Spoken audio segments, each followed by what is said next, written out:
માહી એક સુંદર અને આકર્ષક છોકરી હતી. પોતે અમીરોની જેમ જીવવા માટે બનેલી છે એવું એને લાગતું. પરંતુ એનો જન્મ એક સામાન્ય પરિવારમાં થયો હતો અને એના લગ્ન પણ એક સામાન્ય નોકરી કરતા લોકી નામના છોકરા સાથે થયા હતા. લોકી એક સરળ અને નાની નાની વાતોમાં ખુશીઓ શોધનાર માણસ હતો.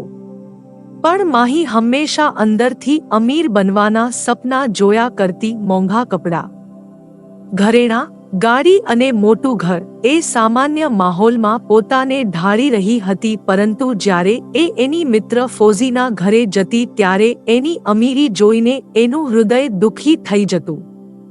તેને લાગતું કે તે આવું સામાન્ય જીવન જીવવા માટે બની નથી. તેને પણ દુનિયાની બધી દૌલત મળવી જોઈએ. મોંઘી પાર્ટીમાં લોકો એને બોલાવે અને સતત એ બધાથી ઘેરાયેલી રહે. એક સાંજે લોકી ખુશખુશાલ ઘરે આવ્યો. એને કોઈ શાહી પાર્ટીનું આમંત્રણ મળ્યું હતું. લોકીએ ઘરે આવતા જ આ વાત માહીને જણાવી. લોકીને હતું કે નહીં ખુશ થઈ જશે, પરંતુ ઉલટું એ દુઃખી થઈ ગઈ અને કહ્યું, મારી પાસે આવી પાર્ટીમાં પહેરવા માટે કપડાં અને ઘરેણાં નથી. બધા આપણને ગરીબ સમજશે. હું આવી રીતે નથી જવા માંગતી. લોકીએ એની બધી બચત આપી કહ્યું કે તું આમાંથી જે આવે એ લઈ લે. માહી એમાંથી સુંદર કપડાં અને અમુક ઘરેણાં લાવી, પણ હજુ એની પાસે હાર નહોતો. એ ફરીથી દુઃખી થઈ ગઈ. લોકીએ કહ્યું કે એવું જ હોય તો તારી અમીર મિત્ર પાસેથી તું એક રાત માટે કોઈ સારો હાર લઈ આવ. માહીને એ વિચાર ગમ્યો અને ફોઝીના ઘરે જઈને એક સરસ હાર લઈ આવી. એ સરસ તૈયાર થઈને લોકી સાથે પાર્ટીમાં ગઈ. બધા એની સુંદરતાથી ચકિત થઈ ગયા. અમીરો વચ્ચે જઈને એને પોતાનું સ્વપ્ન પૂરું થયું હોય એવું લાગ્યું. મોડી રાત્રે ઘરે પાછા ફરતા જોયું તો હાર ગાયબ હતો. રસ્તામાં અને પાર્ટીના સ્થળ પર બધે શોધ્યો પણ હાર ના મળ્યો. પતિ પત્ની બંને દુઃખી થઈ ગયા. ફોઝીને શું જવાબ આપવો એ વિચારવા લાગ્યા. બંને એ નક્કી કર્યું કે આવો જ બીજો એક હાર લઈ આવીએ અને ફોઝીને ચૂપચાપ આપી દઈએ.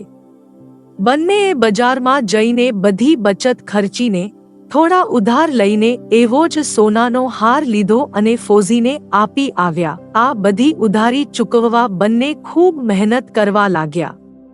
માહીએ લોકોના ઘરે જઈને કામ કરવા પડ્યા. આમ જ 10 વર્ષ વીતી ગયા.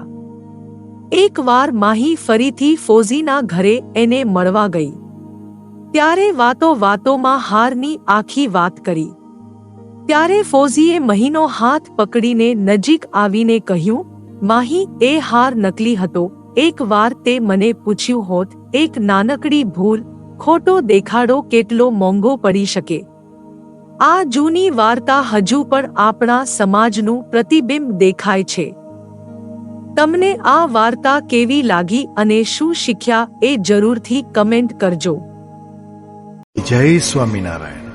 આ ચેનલનો મુખ્ય ઉદ્દેશ્ય ધર્મનો પ્રસાર કરવાનો છે તથા ભગવાન સ્વામિનારાયણની અલૌકિક લીલા અને સારા વિચારો લોકો સુધી પહોંચાડવાનો છે, જે જીવનમાં શાંતિ અને સુખ તરફ દોરી જાય છે.